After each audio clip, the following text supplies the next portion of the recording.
Hey guys, how's it going? Hope you're doing well. My name is Crown, and today I'm going to read you some very interesting stories that I hope that you're gonna love. And now, without further ado, let's go!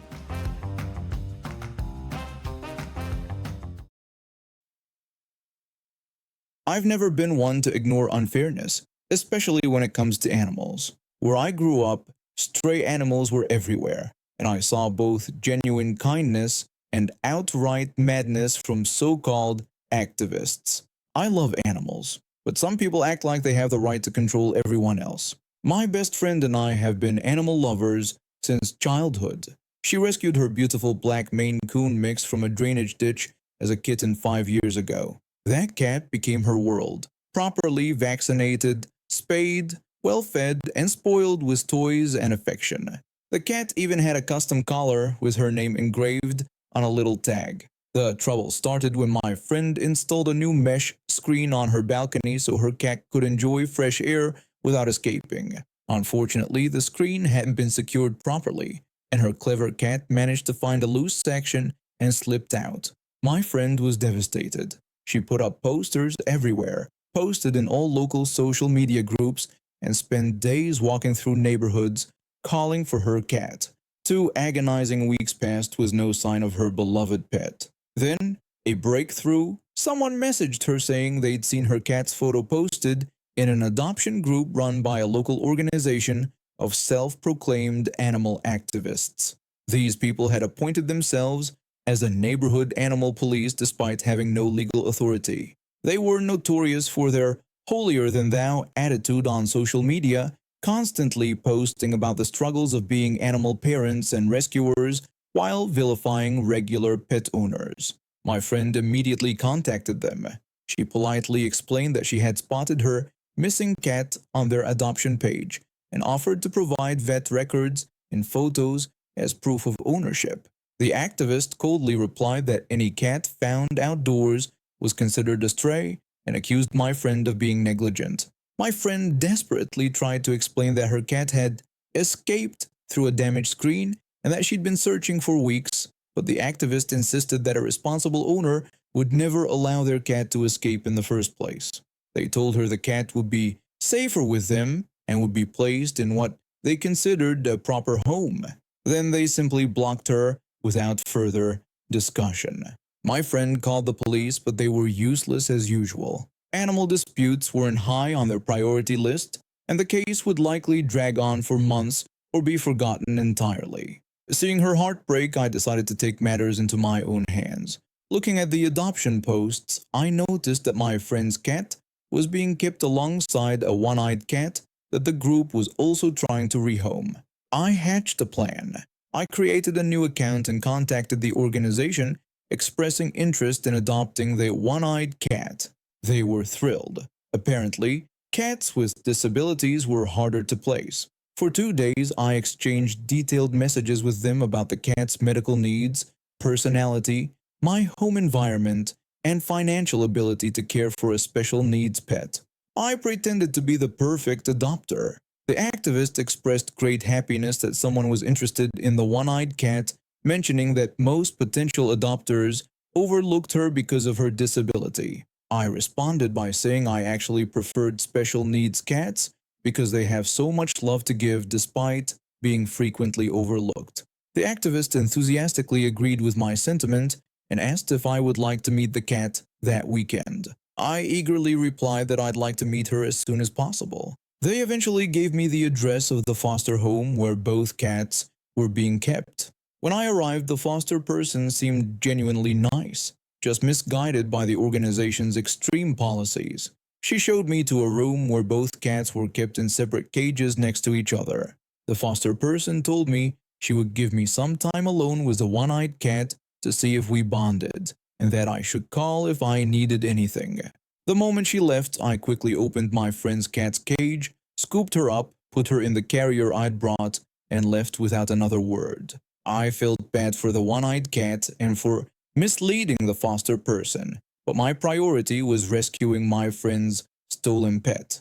My friend was overjoyed when I showed up with her cat. The reunion was tearful. Her cat immediately started purring and kneading her chest. All was well. Or so we thought. The next day, the organization posted a dramatic story online claiming that an evil fat woman had stolen a rescued cat that they had saved from abuse.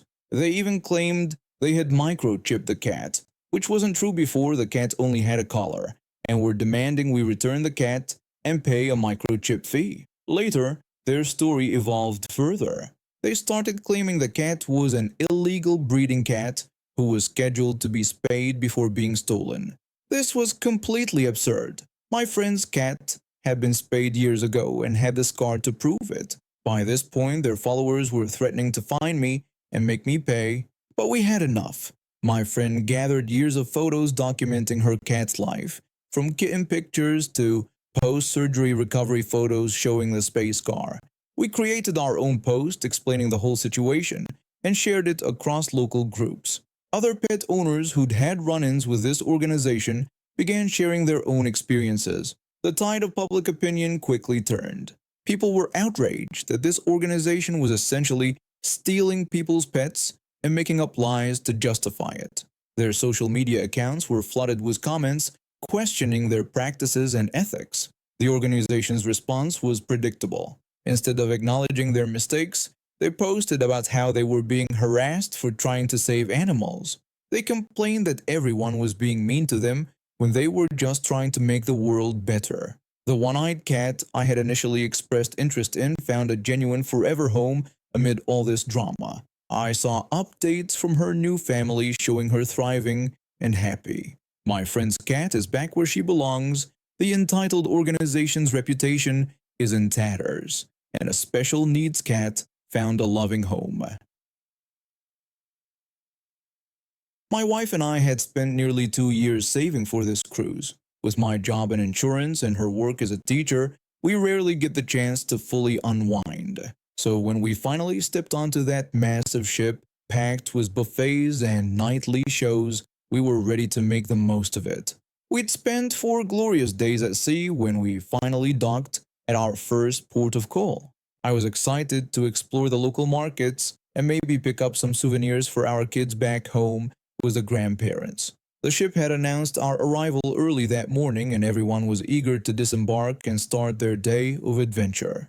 My wife and I got ready, had a quick breakfast, and made our way to the exit point where a line had already formed. No problem. We were in no rush. The weather was perfect, and we had the whole day ahead of us. We had been waiting patiently for about 15 minutes when I noticed some commotion a few people behind us. Someone was pushing their way forward, and I could hear muttered complaints from other passengers. That's when I saw her, a woman, aggressively maneuvering a stroller through the crowd. She was nudging people aside without so much as an "excuse me" or "sorry," acting as if the rules of common courtesy didn't apply to her. I nudged my wife and whispered that she should look at that witch, commenting that the woman clearly thought she was too good to stand in line with the rest of us. Unfortunately, I hadn't been as quiet as I thought. The woman whipped around, fixing me with a nasty glare. She angrily told me that she was in a hurry and needed to leave the ship quickly because her child needed fresh air. She didn't wait for a response before continuing her path of destruction through the line. My wife squeezed my hand, silently telling me to let it go. She was right. We weren't going to let one entitled person ruin our vacation. When we finally reached the security processing point to exit the ship, we spotted the woman again. Karma had already begun its work. She was stuck behind a group of elderly passengers who had somehow misplaced their identification cards. The security staff was patiently helping them, but the process was taking forever. The woman was tapping her foot impatiently, sighing dramatically every few seconds, and checking her watch as if she had an important appointment to keep. My wife and I exchanged knowing looks and moved to another line that had just opened up. As we passed by her, I couldn't resist commenting loudly enough for her to hear. I said to my wife that we were lucky we didn't make the mistake of getting into that other line, adding that some people just don't know how to plan ahead. My wife gave me a playful swat on the arm, but I could tell she was enjoying this small moment of vindication as much as I was. We exited the ship and made our way down the long pier toward the customs checkpoint. The sun was bright, and the sea breeze felt amazing after days in air-conditioned spaces. We were almost accustomed when I heard the familiar sound of a stroller being pushed too aggressively. Somehow the woman had caught up with us, and true to form, instead of joining the main line for customs, she veered toward the lane marked for disabled persons and elderly passengers. But karma wasn't finished with her yet. Today, the customs agents had brought drug-sniffing dogs to check for prohibited items. Within seconds of her arrival, one of the dogs sat down right next to her stroller, alerting its handler. The customs agents approached her immediately. The agent told her that they needed to check her belongings because their canine unit had indicated she might be carrying prohibited items. The woman protested loudly, saying this was ridiculous and that they were just trying to enjoy their vacation. She accused them of targeting her because she had a child. The agent remained professional as they searched her bag, quickly finding what had triggered the alert: bananas and grapes, clearly taken from the ship's buffet. The customs agent explained to her that there were multiple announcements on the ship about not bringing fruits or vegetables into port, and that these items were prohibited due to agricultural regulations. The woman argued back that those were just snacks for her child. She demanded to know what she was supposed to feed him while they were out and called their rules absurd. My wife and I presented our documents and passed through customs without any issues. When we walked toward the shopping area, I could still hear the woman's voice rising in pitch and volume. The customs agent was trying to be understanding, saying that they understood her frustration, but explaining that these regulations exist to protect local agriculture from potential pests and diseases. The woman was clearly outraged, asking if she looked like she was carrying diseases and demanding to speak to a supervisor immediately. We browsed through several shops, picking up a few trinkets and enjoying the local atmosphere. About 20 minutes later, I looked back toward the customs checkpoint out of curiosity. The entitled woman was still there, now visibly yelling at what appeared to be a senior customs official while her child cried in the stroller. I never found out exactly what happened to her after that. Part of me hopes she was arrested for her behavior, or at least sent back to the ship for the remainder of our stop. My wife and I enjoyed a wonderful day in port, had a delicious local lunch, and returned to the ship with plenty of time to relax before dinner. I'd never been more excited than when my parents surprised me with a trip to Yuma, Arizona last Sunday for my birthday. They were being super mysterious about it, not telling me anything about why we were going. Turns out, they were taking me to get my first truck. It wasn't anything fancy, just a used pickup with a camper shell that made it look kinda like an SUV. But it was mine, and I was over the moon. Fast forward to Wednesday. I was outside in our driveway, changing the oil on my new Pride and Joy. The previous owner had taken decent care of it, but I wanted to make sure everything was perfect. That's when I heard it, the metallic rattling of our front gate being shaken aggressively. I looked up to see a woman violently rattling our gate trying to get in. I called out to her, informing her that she was on private property and needed to stop. She paused her shaking for a moment and asked if I owned the SUV-looking vehicle. I confirmed that I did. She immediately asked if I was selling it, to which I politely declined while thanking her for her interest. The woman then abruptly offered me $700 for my truck. Confused, I asked her to clarify what she meant. She repeated her offer of $700. I reminded her that I had already declined to sell my vehicle. She began pleading with me, claiming that her son needed it, while pointing to a young boy beside her who couldn't have been more than 6 years old. At this point, my patience was wearing thin. The oil change wasn't going well. I'd already stripped one bolt and gotten oil all over my favorite shoes. I asked her one more time to leave my property. That's when things escalated dramatically. The woman hurled a racial slur at me related to my Italian heritage, which was obvious from my appearance. I lost my temper and responded with an insult, calling her a short witch, though my actual language was less polite. She repeated her slur and told me to go back to Italy while shaking the gate even more violently. I walked back toward the garage to get my baseball bat and call the police. I wasn't planning to use the bat. I just wanted something to keep her at a distance if she managed to break in. When I walked away, She intensified her assault on the gate when I returned with the bat in one hand and my phone in the other, already dialing 911. I threatened her with an Italian reference to Salieri, suggesting I would take drastic action if she didn't leave immediately. Upon seeing the bat, the woman switched tactics and threatened to call the police on me. I told her that I had already called them myself, pointing down the street where a police cruiser was conveniently pulling up. As an officer stepped out and approached us, the woman immediately accused me of stealing her SUV and refusing to return it. I denied her accusation. The officer attempted to de-escalate the situation, explaining that he would speak with me first and then talk to the woman afterward. Both of us agreed to this arrangement. While the officer walked toward me, the woman tried to enter my driveway. The officer instructed her to stay where she was. She demanded to know why she should remain in place, repeating her false claim about me stealing her vehicle. The officer warned her that he would have to detain her if she didn't comply. Reluctantly, she agreed to stay put. The officer quietly asked me if there were any security cameras on the property. I confirmed that there were, explaining that the previous homeowner had been paranoid and installed them everywhere. The officer requested to see the footage, and I agreed to show him. We went inside while his deputy stayed outside to monitor the woman and her child. When we reviewed the footage, which clearly showed the woman attempting to break onto my property and me defending myself, we heard a commotion outside. The deputy was shouting at the woman to stay back, followed by the distinctive sound of a taser being deployed. The officer and I both rushed outside to find the woman lying on the ground with a knife in her hand and taser prongs attached to her arm. The officer demanded to know what had happened, and the deputy explained that the woman had charged at him with a knife. The officer instructed the deputy to handcuff her.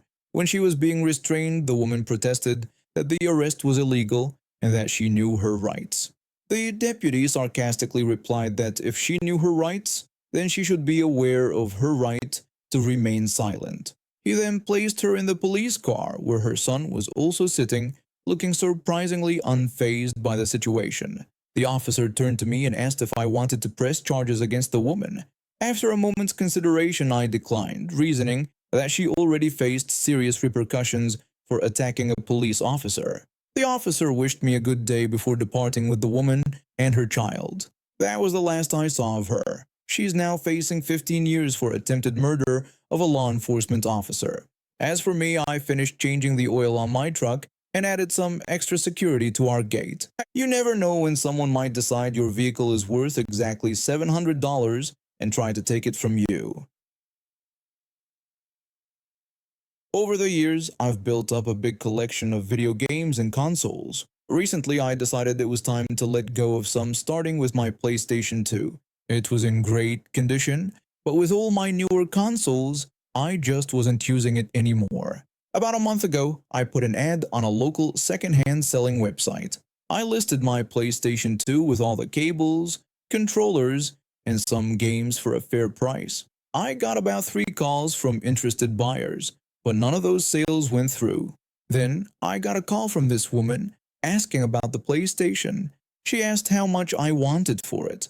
I told her $80 for the console, 2 controllers, and 5 games. She complained it was too expensive for such an old console. I explained it was actually a good price compared to other listings in the area. She reluctantly agreed to meet at the mall the next day. We met at the food court. I packed everything in a bag and arrived early. Soon a woman approached with a boy who looked about 10 years old. I asked if she was the person interested in the PlayStation. She confirmed. I reminded her that I wanted $80 for it. Without asking, she took my bag with everything out of my hands and showed it to her son. The boy touched the PlayStation and thanked his mom for the gift. The woman thanked me and started to walk away. I stood shocked before realizing what was happening. I told her she had forgotten to pay me. She acted surprised and claimed I had said in texts that I didn't need the console, implying I was giving it away. I told her I knew exactly what I had written and offered to show the texts as proof. Then I grabbed the bag back from her son. The woman screamed that I was stealing her bag. A mall security guard quickly approached us. The guard asked what was happening. I explained the situation. The guard asked for proof of our agreement. I showed him our texts and mentioned I had phone recordings. To prove she was the same person, I called her number, and her phone rang in her purse. The guard told the woman she needed to pay or return the item. She threw a tantrum, ranting about men being greedy and insisting she should have it for free or else. When I asked what she meant by or else, she threatened to call security. I pointed out there was already a guard right there who knew the story. I decided to walk away and find another buyer. The woman suddenly changed her tune and begged me to come back, offering to pay more than my asking price. Against my better judgment, I agreed to $90. She paid me, I gave her the PlayStation, and left. When I walked away, I overheard her son asking why she paid when she had said she found it for free. Later that night, she called complaining the PlayStation wasn't working. I tried troubleshooting, asking if she had turned on the switch and connected the cables correctly. She didn't know what video cables were and was angry it didn't have HDMI. I explained only newer PlayStation models have HDMI. She blamed me for not telling her this detail. She started another tantrum, so I hung up, blocked her number, and decided never to sell anything in person without payment first. And now we have reached the end of today's stories. Thank you for watching, and see you next time.